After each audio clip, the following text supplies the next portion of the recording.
ஏண்டா எனக்காடா பேச தெரியாதுன்னு சொன்னீங்க, எனக்காடா ஹோஸ்ட் பண்ண தெரியாதுன்னு சொன்னீங்க, என்னையாடா எதுவுமே கேட்க மாட்டாரு இவர் வேஸ்ட்டுன்னு சொன்னீங்க, பாருங்கடா நான் என்ன பண்ணுறேன் அப்படின்னு சொல்லி ஃபர்ஸ்ட் ப்ரோமோ பார்த்தோடனே நம்ம என்ன நினச்சோம், ஆஸ் யூஷுவல் இன்னைக்கு வந்து இப்படி தான் போகுது அப்படின்னு நினச்சா ரெண்டாவது ஒரு ப்ரோமோ போட்டாங்க. அந்த ரெண்டாவது ப்ரோமோவில் விஜய் சேதுபதி அந்த மைக் எடுத்துகிட்டு போய் கத்துறா. அப்படி மூணாவது ஒரு ப்ரோமோ போட்டாங்க பாருங்க, நான் மிரண்டுட்டேன். நாலாவது ஒரு ப்ரோமோ போடுறாங்க பாருங்க, அதாவது இன்னைக்கு எபிசோட் நல்லா இருக்கும் அப்படிங்கிறதுனால ப்ரோமோவாக போட்டு தள்ளுறாங்க. இங்கே எனக்கு தெரிஞ்சு இத்தனை நாட்கள் வந்து அவர் மேலே வைக்கப்பட்ட விமர்சனங்களுக்கு மொத்தமாக வச்சு கண்டஸ்டன்ஸை செய்ய போகிறாருன்னு நினைக்கிறேன். ஸோ 3 ப்ரோமோ போட்டாங்க வரிசையாக. கண்டென்ட் இருக்குன்றதுக்காக நீங்கள் பாட்டு வரிசையாக போட்டுட்டு இருந்தா எங்களுக்கும் கொஞ்சம் டைம் வேணும்ல வீடியோ போடுறதுக்கு. ஏங்க என்னங்க இது? சரி, நம்ம இந்த 3 ப்ரோமோவையும் 3 வீடியோவில் தான் பார்க்க போகிறோம். ஒரு வீடியோ ஒரே வீடியோவில் 3 விஷயங்களும் நான் பேச போகிறது இல்லை, ஏன்னா நிறைய விஷயங்கள் இருக்குது அதுக்குள்ளே பேசுறதுக்கு. ஸோ இந்த ஷோ எப்படி போய்கிட்டு இருக்கு அப்படிங்கிறத நம்ம ஆல்ரெடி பேசியிருக்கோம். இனிமேல் இது எப்படி போகணும், ஒவ்வொரு கண்டஸ்டண்ட்டையும் எப்படி வந்து நீங்கள் மோல்டு பண்ணணும். இப்போ இந்த ஷோனுடைய அடிப்படை நோக்கம், இந்த சொசைட்டியில் பலதரப்பட்ட மக்கள் இருப்பாங்க, ஒவ்வொருத்தருக்கும் ஒவ்வொரு குணாதிசயங்கள் இருக்கும், அதில் கெட்டதும் இருக்கும் நல்லதும் இருக்கும். அதுக்கு நீதிபதியாக தீர்ப்பு சொல்லக்கூடிய இடத்துல ஒருத்தர் இருப்பார். அதை வந்து நீங்கள் யாரை வேணால் வச்சுக்கோங்க, இயற்கை, கடவுள், யாரை வேணால் வச்சுக்கோங்க. அதனுடைய ஒரு சின்ன ப்ரோட்டோடைப்பாக தான் நான் பிக் பாஸை பார்க்குறேன். அப்போ இந்த பிக் பாஸ் அப்படிங்கிறதுக்குரிய அந்த ஜட்ஜ் அந்த பொசிஷனில் இருக்கிறது விஜய் சேதுபதி தான். ஸோ ஒவ்வொரு கண்டஸ்டண்ட்டையும் வந்து அவர் மோல்டு பண்ணணும், அதான் அவருடைய டியூட்டி. கமல்ஹாசன் சார் வந்து அதை தான் பண்ணுவார், ஒவ்வொருத்தரையும் செதுக்குவார், எப்படி இருக்கணும், என்ன பண்ணணும், வாழ்க்கையில் வந்து என்ன பண்ணால் அவர் ஒரு எக்ஸாம்பிளாக அவர் காட்டுவார். இந்த மாதிரி தான் நானும் இருந்தேன், இப்படி இருந்தேன், நான் இப்படி மாறினேன் அப்படின்றத சொல்லுவார். அந்த ஒரு பொசிஷனை விஜய் சேதுபதி இத்தனை நாள் பண்ணலை. மேபி இதுக்கப்புறம் பண்ணுவாரா அப்படிங்கிறத நம்ம பொறுத்து இருந்து தான் பார்க்கணும். சரியா? ரெண்டாவது ப்ரோமோ. இந்த ரெண்டாவது ப்ரோமோ நீங்கள் பார்த்தீங்க அப்படின்னா உள்ளே போய்ட்டு அது வந்து ஆம்பிளிஃபயர், லவுட் ஸ்பீக்கர் ஆம்பிளிஃபயரா என்னன்னு தெரில, அதை எடுத்துகிட்டு போய் இந்த காய்கறிலாம் விற்க வருவாங்கல்ல, அந்த தான் அதில் எடுத்துகிட்டு போயிட்டு கத்துறா. அப்படி எல்லாரும் வந்து எதுக்கு இந்த மனுஷன் கத்துறாரு, என்ன மேட்ரு, ஒவ்வொருத்தர் பேரை சொல்லி சொல்லி சொல்லி சொல்லி செய்கிறாரு. வினோத் கேக்குதா, அதுக்கப்புறம் திவாகர் கேக்குதா, ரம்யா கேக்குதா, பார்வதி கேக்குதா அப்படின்னு ஒவ்வொருத்தரையும் வந்து கத்தி கத்தி சொல்கிறார். கத்திக்கிட்டே இருக்கீங்க, ஏன் இப்படி பண்ணுறீங்க அப்படின்ற மாதிரி தான் கேட்குறாரு. நான் மீதி எல்லாமே அடுத்த 2 ப்ரோமோவில் நம்ம பேசுவோம். இந்த ஷோவில் இந்த சீசனில் பர்டிகுலராக பார்த்தீங்கன்னா வரக்கூடிய கண்டஸ்டண்ட்டுக்கு என்ன மாதிரியான சலுகைலாம் இருக்குது நீங்கள் அழகாக எடுத்து பார்க்கலாம். இந்த கன்ஃபெஷன் ரூம் பயங்கரமாக இருக்குது, ஒரு மாதிரி எகிப்து பிரமிடு அந்த டிசைனில் வந்து பண்ணியிருக்கிறாங்க, சூப்பராக இருக்குது. இந்த வீட்டினுடைய கட்டமைப்பு வேறு லெவலில் இருக்குது. சரிங்களா? அதை தாண்டி இவங்களுக்கு வந்து ஸ்விம்மிங் பூல், இவனுங்க விளையாடுற விளையாட்டுக்கு ஸ்விம்மிங் பூல் ஒரு கேடா, ஆனால் அவங்களா போய் ஸ்விம்மிங் பூலில் குளிக்கிறானுங்க. இது எதுக்குடா உங்களுக்கு இவ்வளோ ஃபெசிலிட்டிஸ், எதுக்கு அவங்களுக்கு? போன சீசன்லாம் சோறே கிடைக்காது, சோறே இல்லாமல் வந்து எத்தனை பேர் இருந்தாங்க. இவனுங்களுக்கு ஸ்விம்மிங் பூல் கொடுத்து, தலைன்னு ஒருத்தர் இருக்காரு, அந்த தலைக்கு தனியாக ஒரு ரூம் வேறு, தலை ரூம், அவரை தலைன்னு தான் கூப்பிடணுமா? எதுக்கு என்னத்தை பண்ணி கிழிச்சிட்டாங்க இவங்களுக்கு வந்து தலை ரூம் வேறு.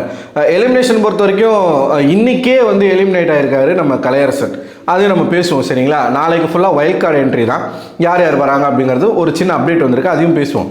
ஸோ இந்த ஆட்கள் இவனுங்க வந்து இப்போ பார்வதியாக இருக்கட்டும், அவங்க ஓப்பனாக சொல்லிட்டு பண்ணுறாங்க, நான் கண்டென்ட்டுக்கு தான் பேசுகிறேன் அப்படின்றாங்க. எனக்கு புரியலை. இது வந்து ரியாலிட்டி ஷோ, ஒவ்வொருத்தருடைய நேச்சரை காட்டக்கூடிய ஒரு ஷோ.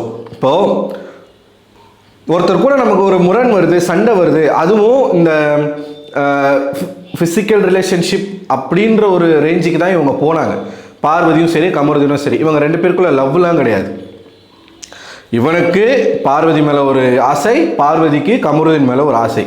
அதனால தான் பேச்சு எல்லாமே லஸ்ட்டாகவே இருந்துச்சு. அது வந்து லவ்வுக்கான ஒரு பேச்சு கிடையாது, முழுக்க முழுக்க லஸ்ட்டுக்கான ஒரு பேச்சு தான். ஸோ இப்படியே பேசிகிட்டு இருக்காங்க. அது அவங்களுக்குள்ள ஒரு கட்டத்துக்கு மேலே வந்து ஒரு முரண் வருது. அந்த முரண்னால சண்டை போடுறாங்க. எவ்வளோ பெரிய சண்டை தெரியுமா அது? பார்வதி கமருதீன் மேலே அலிகேஷன் வைக்க, கமருதீன் பார்வதியை கேள்வி கேட்க, அந்த கேள்விக்கு பார்வதி தெரிச்சு ஓட, உட்காந்து ஓரமாக அழ, இவ்வளோ பெரிய சண்டை. இப்போ நார்மலான ஒரு சண்டை, நீங்கள் ரூல்ஸை மதிக்கலை, இல்லை இந்த விஷயத்தை நீங்கள் செய்யலை, நான் சொன்ன வேலையை செய்யலை, அப்படி ஏதாச்சும் ஒரு நார்மலான ஒரு சண்டை, அந்த சண்டையை போட்டு நீங்கள் 2 பேர் பேசிக்கிறீங்க அப்படின்னா அது வேறு. ஆனால் இது ஒவ்வொருத்தருடைய கேரக்டரை பொறுத்த ஒரு விஷயம். நீங்கள் எவன் மேலே சேர்த்த வாரியாக இருக்கேன், அவன் உங்கள் மேலே சேர்த்த வாரியாக இருக்கேன், இப்படி ஒரு சண்டையை போட்டு மறுபடியும் 2 பேரும் ஒன்றா பேசிக்கிட்டு ஜாலியாக இருக்கிறது எப்படின்னு என்னால் அதை இமேஜினேஷன் கூட பண்ணி பார்க்க முடியல. ஒரு பக்கம் இவங்க, இன்னொரு பக்கம் அரோராக்கும் கமருதீனுக்கும் நடுவில் இதே தான் பிரச்சனை, ட்ரஸ்ட் இஷ்யூ. அங்கே இப்போ அரோரா கிட்ட ஆதிரி வந்து கமருதீன் பற்றி ஒரு விஷயத்த சொல்கிறாங்க, அரோரா அதை போய் கமருதீன் கிட்ட சொல்லிடுறாங்க. கமருதீன் அந்த சண்டையில் வந்து அதை சொல்லி ஒரு பிரச்சனை பண்ணுறாரு. அரோராவுக்கு கமருதீனுக்கும் சண்டை வருது. நான் உங்ககிட்ட நீ வந்து சொல்ல மாட்டேன் நம்பி தானே நான் சொன்னேன், உன்னை நம்பி தானே நான் சொன்னேன், நீ என்னை ஏமாத்திட்ட, ட்ரஸ்ட் இஷ்யூ. அதுவும் பெரிய சண்டை தான். அந்த சண்டையை போட்டுட்டு இப்போ அவங்க 2 பேரும் பழைய மாதிரி, நான் சொல்கிறது புரியுதா, பழைய மாதிரி 2 பேரும் இருக்காங்க. பழைய மாதிரிலாம் இந்த கொஞ்சம் கொலா வர்றது, தடவல்கள், அந்த மாதிரி. ஒன்றும் இல்லை, ஒரு சின்ன எக்ஸாம்பிள். நேற்று கானா வினோத் அவர்களுடைய பிறந்தநாள், அதுக்காக இன்னைக்கு ஒரு பாடல் ஒன்று போட்டாங்க. அவர் பாடின பாடல் தான் இந்த ஒரு குச்சி ஒரு குல்ஃபி, அந்த பாட்டு வந்து ப்ளே செய்யப்பட்டது. பிக் பாஸ் வரலாற்றுலேயே பிக் பாஸ் ஒருத்தருக்கு வந்து பிக் பாஸ் வரலாற்றுலேயே பிக் பாஸே ஒருத்தருக்கு வந்து பர்த்டே சாங் பாடினதுலாம் இந்த சீசனில் தான். அதுவும் எஸ்பெஷலி கானா வினோத் அவர்களுக்கு தான் நடந்திருக்கு.